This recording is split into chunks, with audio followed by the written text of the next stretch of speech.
Yes, hello students and welcome back to yet another video on my channel CNK Chemistry Cube. Today I have watched the very good series that is KOTA Factory Session 2 and I liked it as well like the previous session. और इसके ऊपर मेरे को कोई video बनाने का कोई भी मन नहीं था, but after reading so many posts, so many reactions on different social media handles, मुझे लगा कि जैसे कि हम जो भारतीय हैं उनका बस एक ही तरीका रहता है कि भाई किसी के भी अंधभक्त हो जाइए और उसी के सपोर्ट में खाली बोलिए, उसी के अगेंस्ट में खाली बोलिए। तो जो भी मैंने रिव्यूज देखे, चाहे वो फॉर सपोर्टिंग कोटा फैक्ट्री हो या अपोजिंग कोटा फैक्ट्री है, ये दोनों के दोनों जो हैं अपनी अपनी बातों को कह गए, लेकिन कुछ ऐसी जो ट्रुथ थी अबाउट कोटा कोचिंग्स, जो कि ये कोटा फैक्ट्री दिखाने की कोशिश कर रहा है, वो किसी ने नहीं कहा। सबने अपने अपने मतलब की बात की, सबको अपनी दही मीठी लगती है तो सबको ने अपनी दही को मीठी बताया और दूसरे की जो दही थी उसको कड़वी करार दिया। लेकिन मैं जो है इस वीडियो में आपको एक सिस्टमेटिक तरीके से बताऊंगा कि इस जो कोटा फैक्ट्री से लोग इतने भड़के हुए क्यों हैं, खासकर जो कोटा के टीचर्स से वो इतने भड़के हुए क्यों हैं, एंड उनका भड़कने का कारण क्या सही है, ये गलत। तो ये जो रिव्यू है, अगर आप पहले ही मन बना चुके हैं कि आपके लिए क्या चीज सही है और क्या चीज गलत है, तो फिर ये वीडियो आपके लिए है नहीं, आप अभी स्किप करके बाहर जा सकते हैं, ठीक है। ये वीडियो मेरे रैशनल ऑडियंस के लिए है, जो कि रैशनली मुझे सपोर्ट करती है और जो तर्क के ऊपर, फैक्ट के ऊपर बात करती है। सबसे पहले मैं इस कोटा फैक्ट्री या कोटा कोचिंग इंस्टीट्यूट्स की दोनों यानी पॉजिटिव्स एंड नेगेटिव्स दोनों के ऊपर बात करूंगा। सबसे पहले मैं पॉजिटिव्स के ऊपर आता हूं, ठीक है। तो पॉजिटिव्स के ऊपर अगर हम लोग सबसे पहले आएंगे तो सबसे पहले ये दो जो मुझे पॉजिटिव्स खोजने पे मिले कि the Kota teachers they are best, obviously the teachers that are in Kota they are best, ठीक है। बट क्या वो बेस्ट है या दी बेस्ट है? क्या कोटा में जो लोग पढ़ा रहे हैं क्या वही बेस्ट है और इंडिया के जो बाकी जगह से रैंक आती है जेई में, जैसे हैदराबाद से बहुत रैंक आते हैं, झारखंड से भी बहुत रैंक आते हैं, अलग अलग जगहों से रैंक आते हैं, बैंगलोर से बहुत रैंक आते हैं, तो क्या वहां के टीचर्स बेस्ट नहीं है?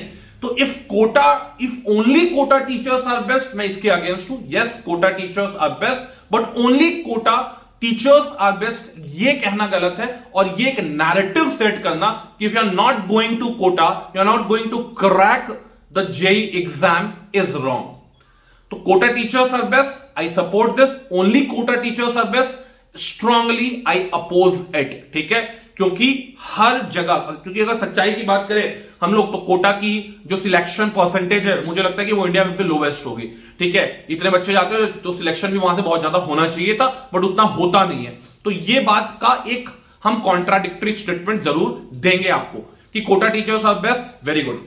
सेकेंड जो है Kota ready students for future. Obviously जो भी वहां के स्टूडेंट्स होते हैं, जो कि जब हम कॉलेज में थे, जब मैं NIT जमशेदपुर में था, तो वहां पे मुझे कोटा के जो स्टूडेंट से इंटरेक्शन होता था। Yes, they like the Kota coaching so and yes they are ready for future and, लेकिन again only the Kota students are ready for future because the other teachers who are teaching outside Kota, जो कि कोटा से बाहर पढ़ा रहे हैं, जो दिल्ली में पढ़ा रहे हैं, जो बैंगलोर में पढ़ा रहे हैं, जो हैदराबाद में पढ़ा रहे हैं, क्या वो स्टूडेंट्स को फ्यूचर रेडी नहीं कर रहे हैं? वो भी कर रहे हैं। तो अगर आप एक जनरल स्टेटमेंट दे रहे हैं तो it is good. Yes, Kota teachers make future students future ready, but सिर्फ वो कोटा टीचर्स के लिए वैलिड है। अगेन मेरा इस पे स्ट्रॉन्ग ऑब्जेक्शन है, बिकॉज रिजल्ट्स जो आती हैं वो सिर्फ कोटा से नहीं आती है। तो इसमें इतना ज्यादा आप क्या बोल सकते हैं कि कम्युनल नहीं हो सकते कोटा को लेकर कि नहीं कोटा में ही सब कुछ है और बाकी जगह पे कुछ भी नहीं है। तो दैट इज यही दो पॉजिटिव पॉइंट्स मुझे मिले। अब मुझे पता है कि इसमें बहुत लोग कमेंट्स आने वाले, बहुत लोग गाली देने वाले हैं, बट थोड़ा रैशनल होकर सोचिएगा। क्या हैदराबाद से रैंक नहीं आता है? क्या हैदराबाद क्योंकि अगर सेशन बनना था तो हैदराबाद फैक्ट्री, जो कि वहां पे चैतन्य नारायणा का जो कोचिंग इंस्टीट्यूट है, वहां चाइना फैक्ट्री के नाम से भी एक सीरीज बन सकती है क्या? वहां से भी रैंक आते हैं, तो वहां वो इतना हाईलाइटेड क्यों नहीं है? ठीक है, why Kota is so much highlighted? तो इसलिए ये जो कोचिंग, ये जो सीरीज है कोटा फैक्ट्री, इसमें कोई भी चीज अगर मैं बात करूं कि चलो ठीक है 10% मसाला लगाया गया है, बट 90% चीजें जो हैं वो सही भी दिखाई गई हैं। अब आते हैं नेगेटिव पे, और मैं इस डिस्कशन को बहुत ही ज्यादा ये रखना चाहता हूं, बहुत ज्यादा मैं इसको कंजर्वेटिव रखना चाहता हूं, बहुत ज्यादा इसको फैक्चुअल रखना चाहता हूं। Kota coaching is costly, yes definitely they are costly. इसका रीजन भी है because Kota coaching institutes make huge profits, they pay their teachers very good, अपने टीचर्स को बहुत अच्छा पे करते हैं, तो उनकी कोचिंग फैसिलिटीज जो है वो बहुत ज्यादा कॉस्टली है। That is a negative of Kota. तो जो उसमें दिखाया गया कोटा फैक्ट्री में कि लोग अपनी जमीन को बेचकर, ठीक है, वहां पे अपने बच्चों को पढ़ने भेजा करते हैं, तो बिल्कुल मेरे कॉलेज में मेरे ऐसे बैचमेट्स थे जो कि NIT जमशेदपुर में पहुंचे हुए थे, और वहां पे उनके मम्मी पापा ने लिटरली अपनी जमीन बेचकर कोटा भेजा था बच्चों को, और कोटा भेजने के बाद वहां से फिर तो या जमीन बेचे जाते हैं कोटा में कोचिंग कराने जाने के लिए, ठीक है। सेकेंड जो है that is lower batch student are ignored generally. This is the main problem of this country. This is not the problem of quota only. ये सिर्फ कोटा की प्रॉब्लम नहीं है कि वहां पे सिर्फ आप टॉप लेयर, क्रीम लेयर, ठीक है, जो IITs जा सकते हैं, जो NITs जा सकते हैं, उस पर ध्यान दिए हुए हैं। बाकी के लिए आपको कोई मतलब नहीं है कि बाकियों का रैंक आएगा कि नहीं आएगा। लोअर स्टूडेंट बैच में आप ऐसे इनएक्सपीरियंस टीचर्स को भेज देते हैं जिनका कोई एक्सपीरियंस नहीं होता, जो जस्ट अपना टीचिंग करियर स्टार्ट कर रहे होते हैं, क्योंकि आपको लोअर बैच जो है उनसे एडमिशन मिलने वाला नहीं है, उनसे आपको पैसे मिलने वाले नहीं है, तो इसलिए लोअर बैचेस पे कोई ध्यान नहीं देता है। तो इसमें इस कोटा फैक्ट्री में मुझे एक चीज बहुत अच्छी लगी कि जो अपने जीतू भैया हैं, जो अपने एनवी सर जिनको पोर्ट्रे किया गया है, वो जो है वो फेलियर स्टूडेंट्स के सक्सेस को भी, फेलियर स्टूडेंट्स के फेलियर को भी सेलिब्रेट करते हैं। ऐसा नहीं है कि जिनको IITs नहीं मिला, जो NITs तक रह गए, आप उनका नाम नहीं छाप सकते, आप उनका भी नाम छापिए, उनको भी आप बिलबोर्ड्स पे दिखाइए। क्या जब आप IIT जाएंगे तभी आप बिलबोर्ड्स पे दिखेंगे? क्या आप तभी आपकी होर्डिंग्स बनेगी? जो NIT के क्या उनमें उतना टैलेंट नहीं था? तो फेलियर्स को भी हमें सेलिब्रेट करना चाहिए। जो बच्चे अच्छी 12th में अच्छी मार्क्स लाते हैं, ठीक है, जो बच्चे 12th पास कर जाते हैं, ठीक है, लेकिन वो IIT में सिलेक्शन नहीं होता है, NIT में सिलेक्शन नहीं होता है, क्या उनके ऊपर बात नहीं करनी चाहिए? क्या फेलियर्स के ऊपर हमें बात नहीं करनी चाहिए था?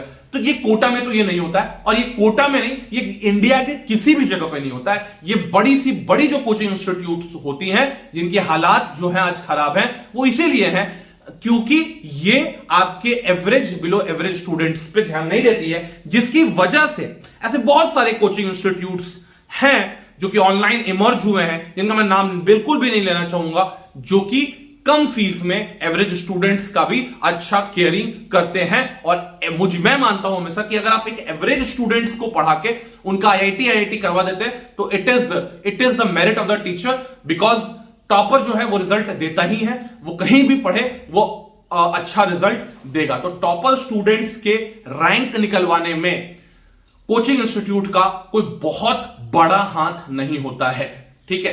तो ये पूरे इंडिया में चीज है कि यस, जो बिलो एवरेज बच्चे होते हैं उनके साथ दलित जैसा व्यवहार किया जाता है, उनके बैचेस में अच्छे टीचर्स नहीं भेजे जाते हैं, ठीक है। Exceptions are there, but most of the cases, most of the coaching institutes in this country, वो एवरेज और बिलो एवरेज बच्चों को केटर नहीं करती, क्योंकि उनको पता है कि इनसे बिजनेस हमारा अगले साल नहीं आने वाला है। क्योंकि अगले साल जो नए बच्चे एडमिशन लेने जाएंगे वो ऑब्वियसली रिजल्ट्स मांगेंगे कि आपका रिजल्ट्स क्या है, और आपको रिजल्ट्स अगर दिखाना है तो आपको वही 10-15 बच्चे जो आपके रिजल्ट आने वाले हैं उन्हीं पे मेहनत करना पड़ेगा। तो ये चीज जो दिखाई गई है कि सिर्फ टॉपर्स को और अच्छा करवाने के लिए, रैंक 1 की दौड़ में भागने के लिए ये चलता रहता है। आप इसी साल देखिए ना, अब ऐसे बहुत सारे, मैं नाम किसी का नहीं लूंगा, 2 बड़े बड़े कोचिंग इंस्टीट्यूट्स में जो रैंक 3 दिखाया गया है, ठीक है, मैं लड़की का नाम भी लेना चाहूंगा, काव्या चोपड़ा, वो 2 कोचिंग इंस्टीट्यूट से बिलोंग कर रही है। किसी ने भी नहीं बताया कि मेरी किसकी क्लासरूम की स्टूडेंट है वो, ठीक है, किसकी क्लासरूम की स्टूडेंट है। ये बोल रही है, ये कोचिंग इंस्टीट्यूट बोल रहा है कि मेरी क्लासरूम स्टूडेंट है, ये कोचिंग इंस्टीट्यूट बोल रहा है कि मेरी क्लासरूम स्टूडेंट है। तो किसकी क्लासरूम स्टूडेंट? क्योंकि वो एक ही, क्योंकि जहां से उसने क्लास किया हुआ है वही कोचिंग इंस्टीट्यूट एक्चुअली में उसका रैंक क्लेम कर सकता है। आजकल नया चला है कि भैया कोई भी है टेस्ट सीरीज बांट दो, और जो टॉपर तो क्या बहुत सारे टेस्ट सीरीज लेता है, वो अलग अलग ये कोचिंग इंस्टीट्यूट से टेस्ट सीरीज लेता है, वहां से आप डेटा इकट्ठा करते हो और आप बोलते हैं कि मैंने इसको डिस्टेंस लर्निंग प्रोग्राम में डाला हुआ है। ये चीज अब चलने वाली नहीं है। अब इसमें जो दिखाया गया है कि टॉपर्स की खरीद फरोख्त होती है, जो टॉपर बिकते हैं वो तो घटिया हैं, जो खरीदते हैं वो भी घटिया हैं।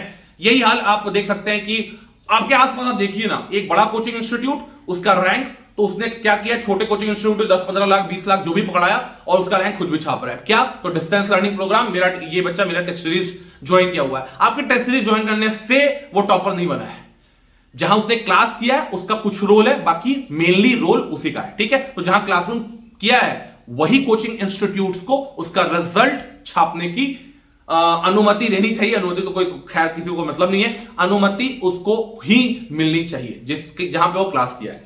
तो यस, लोअर बैचेस के साथ हमने यहां पे देखा teaching more than JEE syllabus. तो थर्ड पॉइंट आपको दिख रहा है, that is teaching more than JEE syllabus. हम कोटा में देखते हैं कि कोटा के टीचर्स इससे अग्री करे या नहीं करे, कि लेकिन कोटा के टीचर्स बहुत सारी चीजें जेईई सिलेबस से बियॉन्ड पढ़ा देते हैं। ठीक है, अल बल देवानंद सब पढ़ा देते हैं। ठीक है, जेईई का जो सिलेबस है वो बहुत ही क्वालिटी सिलेबस है। उसके लिए क्वालिटी आप थ्योरी दीजिए, क्वालिटी फंडामेंटल थ्योरी दीजिए, और उसके हिसाब से फिर आप बच्चों को उस हिसाब से तैयार कीजिए। आप क्या करते हैं, पूरा मतलब कि एमएससी लेवल तक की, अगर मैं केमिस्ट्री की बात करूं तो पूरा आप पढ़ा दे रहे हैं। ठीक है, बच्चे को याद रहता है इतना, ठीक है, और इतना चाहिए ही, क्वालिटी चीज चाहिए, कंसेप्ट उसको समझना चाहिए, जिसकी वजह से कोटा का जो सक्सेस रेट है वो बहुत ज्यादा कम रहता है।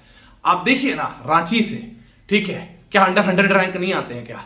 तो दिल्ली से अंडर 100 रैंक नहीं आते हैं क्या? हैदराबाद से तो यार अंडर 100 में बहुत रैंक आते हैं।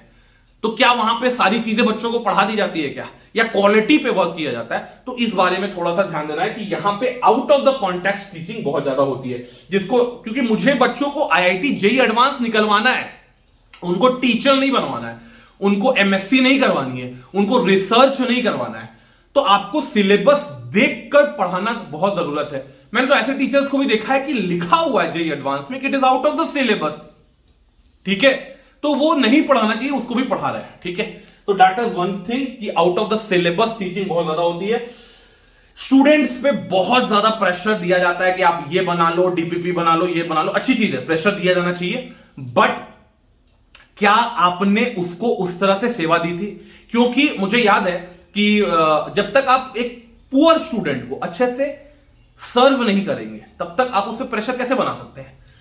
इतने टाइम में अगर एक अच्छा स्टूडेंट समझ रहा है किसी टॉपिक को, तो एक पुअर स्टूडेंट को, एक बिलो एवरेज स्टूडेंट को इतना टाइम लगेगा उसको समझने के लिए। आपने क्या उसको इतना टाइम दिया? नहीं दिया। तो आप उस पर कायदे से एक्स्ट्रा प्रेशर जो डालते हैं, जिसकी वजह से स्टूडेंट जो है वो डिमोटिवेटेड फील करता है और वो फिर सुसाइड जैसी चीजें करता है, जो कि रॉन्ग है। बट इसका कोचिंग का भी उस पर एक बड़ा रोल रहता है, और कोटा में हमने देखा कि लास्ट ईयर बहुत सारे सुसाइड्स होते थे। ठीक है, आगे बढ़ते हैं हम लोग। Toppers by and overrated. ठीक है, एक चीज मैं आपको और दिखाऊंगा कि ओवररेटेड तो खैर है ही, क्योंकि ऐसा लगता है, ऐसा एक नैरेटिव सेट किया जाता है कि कोटा के टीचर्स जो हैं उनको सारी चीजें आती हैं, रैंक 1 to 100 वहीं से प्रोड्यूस होते हैं, और बाकी जगह जो टीचर्स होते हैं they are not well acquainted. ये गलत चीज है। आप बेस्ट हैं, बट बेस्ट टीचर्स इंडिया के बहुत सारे जगहों पर भी प्रेजेंट है। ठीक है, एक चीज मैं और जिस पर डिस्कशन करना चाहूंगा, हाँ, ये दैट इज, आप कोटा के, अपने आप को कोटा के टीचर्स बोलते हैं, आप अपने को बहुत बड़ा टीचर्स बोलते हैं। क्या किसी एक कोटा के टीचर ने या किसी भी टीचर ने, ठीक है, मुझे तो याद नहीं आता है कि आपने कोई भी चीज जेईई स्कैम पे, जेईई मेंस के स्कैम पे बोली होगी? क्या आपने एक बार भी स्टूडेंट के ऊपर, स्टूडेंट के हक में बात की? नहीं की। तो अगर आप स्टूडेंट के हक में बात नहीं कर सकते हैं तो आप किस बात के टीचर हैं?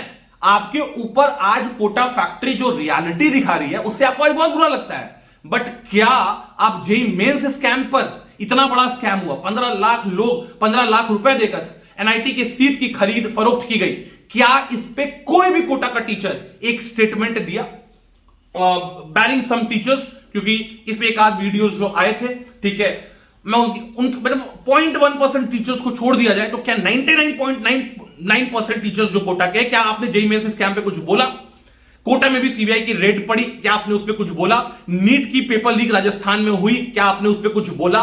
तो जब आप स्टूडेंट के मुद्दे पर नहीं बात कर सकते तो आपसे तो बढ़िया एसएससी का टीचर है जी, जो कि सीजीएल की तैयारी कराता है। देखिए आप, एसएससी में घपला हुआ, पूरा एग्जाम को पोस्टपोन कराया उन्होंने, पूरे उसकी जांच की गई क्योंकि उन्होंने टीचर्स कलेक्टिव प्लेटफॉर्म पर आके उसके खिलाफ आवाज उठाए। और आज ये कोटा फैक्ट्री में 90% जो चीजें दिखाई गई है वो सच्चाई है।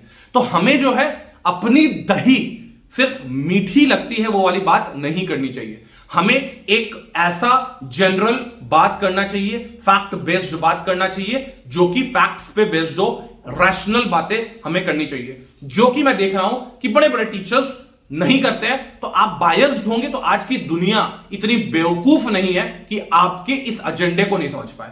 And I motivate my students to watch the series that is Kota factory. और इसमें आप देखिए कि जो हमारे एनवी सर है उनके बारे में भी अच्छी चीजें दिखाई गई हैं, ठीक है, उनको फेमस किया गया है। तो भैया आप अच्छा काम करोगे तो आप फेमस होंगे। बंसल सर को दिखाया गया है, तो बहुत सारी चीजें दिखाई गई हैं, तो अच्छी चीजें भी दिखाई गई हैं कोटा के बारे में। तो ये मत समझिए कि कोई चीज जो रियलिटी आपको पसंद नहीं आई तो वो दिखा दिया गया तो वो गलत है, ठीक है। और अभी तक आपने अगर जेईई मेंस स्कैम, अगर आप अपने आप को टीचर बोलते हैं, अगर आपने जेईई मेंस स्कैम पे कुछ भी नहीं कहा है तो इट इज हाई टाइम आप अपने आप को टीचर्स कहना बंद कीजिए और स्टूडेंट की हक की बात कीजिए। तब तक के लिए जय हिंद, जय भारत।